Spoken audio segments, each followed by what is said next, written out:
Halo teman-teman semua, Assalamualaikum warahmatullahi wabarakatuh. Apa hubungan antara krisis dan inovasi? Kita mau bahas di video kali ini. Yes, jadi sudah banyak cerita dalam sejarah bahwa kesulitan itu datang bersama dengan kemudahan.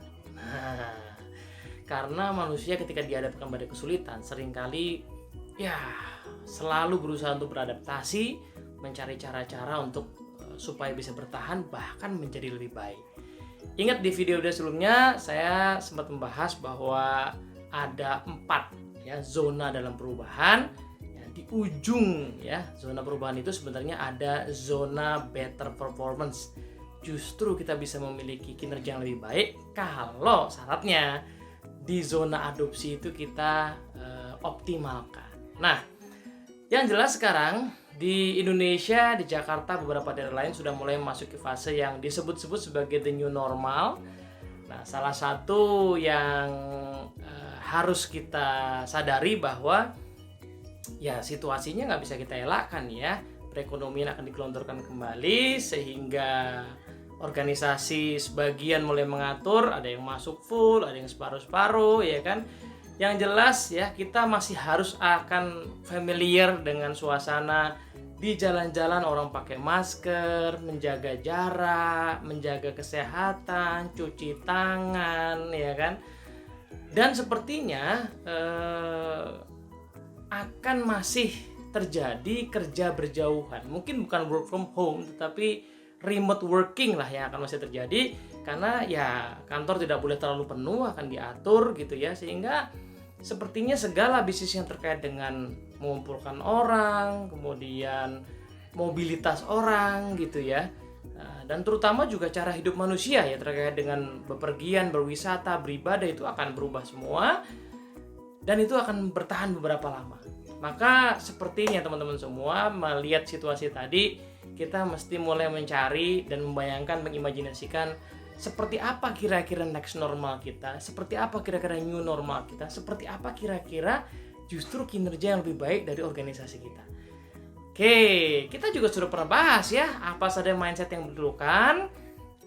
Di video kali ini kita akan lebih fokus kepada how to-nya, apa yang bisa kita lakukan di momen krisis, di momen zona adopsi untuk bisa menambah ya ide-ide untuk berinovasi. Nah, ada seorang profesor pakar inovasi namanya Pak Clayton Christensen menulis buku judulnya adalah Competing Against Luck. Ya, jadi kalau boleh diterjemahkan secara bebas, melawan keberuntungan. Kenapa begitu? Karena beliau katakan inovasi itu seringkali dipandang sesuatu yang spekulatif, untung-untungan. Ya, sebab tingkat kegagalan inisiatif inovasi sangat besar. Maka orang mulai bertanya-tanya dong, nih gimana nih ya? Kita perlu inovasi, kalau nggak kita ketinggalan, pelanggan pergi, tapi masalahnya inisiatif inovasi kita nggak mesti berhasil juga. Nah, sementara itu, menurut riset Pak Clayton bahwa ternyata ada organisasi-organisasi yang memiliki tingkat keberhasilan inovasi cukup tinggi. Apa yang membedakan mereka? Beliau katakan karena mereka menggunakan satu konsep yang disebut sebagai jobs to be done framework. Nah, apa itu jobs to be done? Jadi gini teman-teman semua. Pak Clayton ini mengambil ya kutipan dari sahabatnya ya, koleganya di Harvard University, Profesor Ted Levitt, yang mengatakan bahwa setiap solusi, setiap produk itu punya sebuah pekerjaan yang harus diselesaikan. Beliau mengumpamakan misalnya ya, kalau kita membeli bor ya, maka yang dibeli oleh kita itu sebenarnya bukan bornya yang sanggup atau punya diameternya 1/4 inci, bukan itu yang kita beli. Tetapi yang kita beli sebenarnya adalah lubangnya yang selebar 1/4 inci itu. Nah, mengapa demikian? Karena kalau someday ada alat yang mampu menghasilkan lubang seperti itu, lebih praktis dari bor, lebih murah dari bor, lebih rapi dari bor, kemungkinan kita akan berpindah ke sana. Ini sudah terbukti kalau kita lihat di kondisi sehari-hari seperti misalnya di Indonesia itu saya amati obat nyamuk ya. Dulu bermula dari obat nyamuk bakar ya, kemudian sekarang jadi obat nyamuk yang elektrik ya kan, karena jobs to be done dari obat nyamuk bukan asapnya apalagi bukan spraynya ya, tetapi perginya nyamuk dari sekitar kita. Bahkan bukan matinya nyamuk, karena kita nggak peduli nyamuk itu mati apa tidak sebenarnya. Yang penting dia tidak menggigit kita gitu ya. Sehingga bentuk obat nyamuk bisa berkembang, bahkan untuk bayi itu ada bentuknya stiker gitu ya. Jauh banget kan sama obat nyamuk bakar. Kenapa ya? Karena yang menjadi tugas dari obat nyamuk adalah memastikan nyamuk itu tidak menggigit kita. Nah, dari konsep jobs to be done ini, maka beliau katakan yang perlu kita pahami adalah apa sebenarnya pekerjaan yang perlu diselesaikan di kondisi pelanggan kita seperti sekarang. Nah, menariknya adalah jobs to be done ini tantangannya tidak akan eksplisit dikemukakan oleh pelanggan. Ya, seringkali jobs to be done ini tersembunyi, maka kita perlu langkah-langkah untuk menggali, memahami, mengobservasi, dan merumuskan jobs to be done itu. Mari kita lihat ya, beliau menjelaskan ada 4 langkah. Ya. Langkah pertama adalah find struggling moment. Umumnya inovasi dimulai atau dipandang dimulai melalui inspirasi. Jadi orang itu merenung-renung, bertapa, lalu dapat inspirasi inovasi. Itu kisah-kisah yang jauh dari kebenaran sebenarnya. Inovasi seringkali lebih berhasil kalau kita mulai dengan mengamati kesulitan yang dialami oleh pelanggan kita. Maka pertanyaan pertama di langkah ini adalah mari kita bertanya, siapa pelanggan saya dan apa kebutuhannya saat ini. Sebelum masa pandemi, sebuah restoran misalnya mungkin memahami pelanggannya punya kebutuhan makanan yang enak, dan semua mereka tetap datang. Ya kan, makanan enak, kumpul-kumpul untuk rapat dan segala macamnya. Tetapi di masa pandemi mereka punya kebutuhan yang berbeda. Kebutuhan makan tetap ada, tetapi kebutuhan akan rasa aman ketika makan juga ada. Nah, kebutuhan rasa aman ini kan belum terpenuhi di produk yang standar. Kita harus nanti mengembangkan solusi supaya kebutuhan rasa amannya juga terpenuhi selain rasa enaknya, gitu ya. Jadi, mari kita cermati siapa pelanggan kita dan apa kebutuhannya saat ini. Nah, menariknya adalah dengan cara pandang di langkah pertama ini, ternyata kita bisa meluaskan loh, ya, yang disebut sebagai pelanggan kita tadi. Ya, pelanggan kita bukan hanya orang yang sudah ada dalam list daftar pelanggan.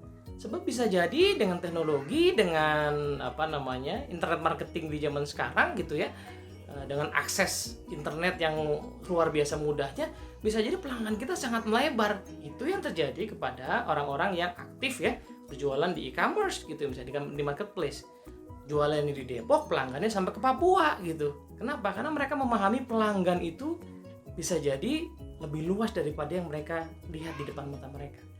Nah, maka pertanyaan kita sekarang adalah siapa pelanggan kita dan apa saja kira-kira kesulitan yang mereka alami, apa kebutuhan yang mereka alami. Nah, seringkali teman-teman semua masuk ke langkah yang kedua nih. Kebutuhan mereka tuh tidak bisa mereka katakan. Kalau kita searching di Google nggak ketemu. Ya kan? Nah, tapi kalau kita searching di Instagram, di postingan orang-orang, barangkali akan tersirat kebutuhan yang lebih mendalam. Nah, di langkah kedua ini Pak Gaetan mengatakan begini, bahwa setiap solusi, setiap produk itu punya setidaknya 3 dimensi. Pertama, betul dimensi fungsional.